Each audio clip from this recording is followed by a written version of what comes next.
Bonjour à toutes et à tous, voici Katia Keller. Bonjour, voici Lucas. Et dans cette vidéo d'aujourd'hui, on va discuter les 3 raisons pourquoi le nombre de clients n'augmente pas chez vous ou pourquoi les ventes n'arrivent pas. Oui, patine. Pourquoi on n'arrive pas à continuer et avancer. Donc, la première chose, c'est la prospection. Ça, on peut utiliser le mot plus simple, les recherches, les visiteurs de votre site. Normalement, sur Internet, c'est un peu, on peut dire vague. Si vous ne connaissez pas votre client, bien qui est cette personne, âge, le background, tout ça. Donc, si je sors d'ici de mon bureau, bon, comment je peux définir, je vois des gens sur la rue, comment je peux définir si cette personne pourrait être intéressée à mon produit, à ce que je propose, à l'autre personne, c'est difficilement. Oui, c'est notamment ça. Sur l'Internet, comme offline, c'est à peu près la même chose. Imaginez que vous sortez sur la rue. Oui.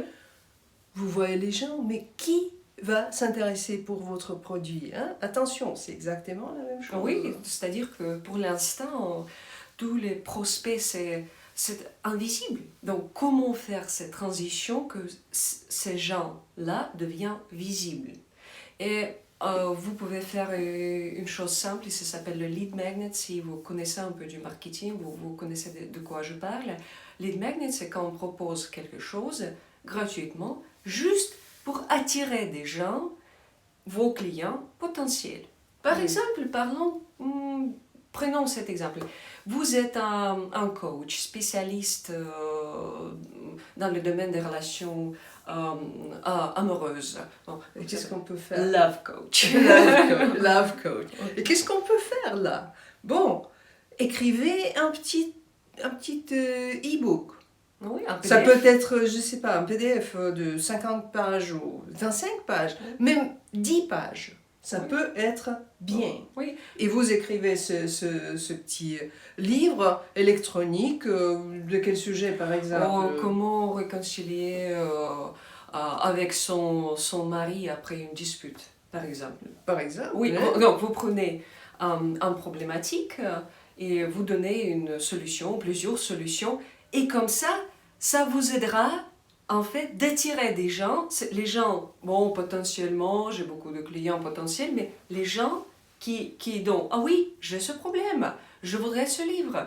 Et c'est comme ça, votre prospect devient visible. Oui, visible. Et d'ailleurs aussi, il vous donne son contact. Ouais. Email. Ouais. Éventuellement, dans certains business, c'est bon avec les numéros de téléphone, mais sur Internet, c'est plus première facile chose, l'email. Et dans notre formation, le personal branding de A à Z, on vous donne plusieurs en fait, exercices et moyens de définir son prospect, son client idéal. Et bon, la question la plus importante, comment en fait élargir son liste de prospects et éventuellement son liste de clients. Oui, parce que cette liste, c'est vraiment votre atout, c'est vraiment votre instrument numéro 1. Avec lequel vous pouvez travailler. Et comme ça, donc on passe vers la deuxième raison, c'est la conversion. Bon, imaginons que je viens de télécharger ce fameux livre, donc je vois que vous me donnez des bons conseils. Je me suis dit, bon, mais j'ai rien acheté encore chez vous. Donc, que la conversion, c'est la transition entre quand j'étais le prospect et quand je vous paye et je deviens votre client. Oui, c'est important de considérer cette transition parce que quand c'est offline, c'est peut-être plus court. Online, ça demande en fait un peu d'effort pour créer la confiance. Et ça demande un peu de temps. Ça demande un peu de temps. Mais pas forcément 2 ans, non, pas du tout. Non, pas du tout. Mais pour un prospect, disons si un prospect, je suis abonné sur votre liste, mais j'ai encore quelques retenues. Je ne vous connais pas. Oui. C'est ça le personal branding. Là, on ajoute en fait le toucher personnel. Là, on ajoute de contenu, de quelque chose pour créer cette relation de confiance. Oui, c'est ça, c'est la confiance, c'est votre expertise. Et si vous avez des prospects mais le nombre de clients n'augmente pas, c'est-à-dire que le problème est dans la conversion. Oui. Et donc, il faut vraiment travailler son expertise. Comment travailler? Par exemple, les témoignages. Tout le monde utilise les témoignages. Comment les utiliser? Il faut les utiliser bien. Seulement le positif. Court, long, émotionnel, détaillé, tout ça, ça vraiment, il y a beaucoup. Vous avez tellement de possibilités, il faut les explorer. Donc, c'est l'expertise. Et la deuxième chose, c'est l'offre, en fait. Il faut structurer son offre. Ça doit être logique et attractive. Et quand je dis l'offre, c'est pas du tout de baisser le tarif. Souvent, on le fait, mais ça peut marcher une fois, deux fois, mais dans la durée... Après, il y a d'autres moyens pour emballer, pour empaquer votre produit, ainsi que ça devient très attirant, ça devient très intéressant. Et regardons la vérité en face. En réalité, la psychologie de consommateur, d'acheteur, change. Aujourd'hui, nous ne sommes pas comme nous étions il y a 10 ans. Hein. Maintenant, l'offre, c'est quelque chose qui fait l'affaire. Oui, Hein? c'est ça. Les offres sont partout. J'ai l'impression même que dans la tête de consommateur moyen, à part des choses quotidiennes, mais maintenant on attend en fait qu'il soit une offre. Oui, c'est ça. Pour Donc, acheter. pour travailler la conversion, c'est votre expertise et c'est l'offre. Et la troisième raison, c'est le travail avec vos clients existants. Qui est votre client existant? C'est quelqu'un qui a déjà acheté chez vous quelque chose. Une consultation, une séance de thérapie, une formation, une méthode, un stage. Il a acheté quelque chose. Hein.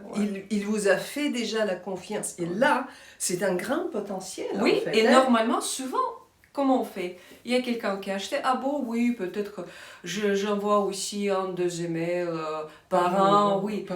En fait, le travail avec vos clients existants, c'est vraiment une clé et c'est très important. Toi, tu as deux listes en fait. Oui, j'ai deux listes en fait. J'ai une grande liste des abonnés, à peu près 25 000.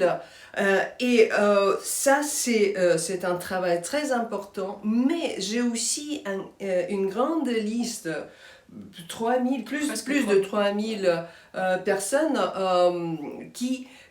avec qui j'ai déjà travaillé, qui sont mes élèves et ceux que je mène, en fait, je les aide, je continue de les contacter, je continue de les aider, je continue de les donner le contenu et aussi je continue de les considérer comme des clients potentiels. Absolument. Surtout parce que la confiance est déjà là. Elle est très solide. Et parfois, je peux avoir jusqu'à 30, 40, même 50% des ventes grâce à cette base de données, à cette base des abonnés qui sont déjà les clients existants. Donc, n'ignorez pas, ne laissez tomber le travail, ne sous-estimez pas le travail avec vos clients existants. Donc, voici les trois raisons. La prospection, la conversion et la fidélisation, si on peut dire, le travail avec vos clients qui existent déjà. Et si vous voulez apprendre comment remplir vos stages, vos formations, votre calendrier hebdo avec les rendez-vous qualifiés avec vos clients potentiels. Donc, venez nous joindre dans la formation Personal Branding. Si vous aimez bien cette vidéo, likez, partagez, s'abonnez-vous à notre chaîne YouTube. On vient de lancer notre chaîne. On va ajouter plus de vidéos. Et bon courage et bonne continuation. Bonne continuation, à bientôt. À plus.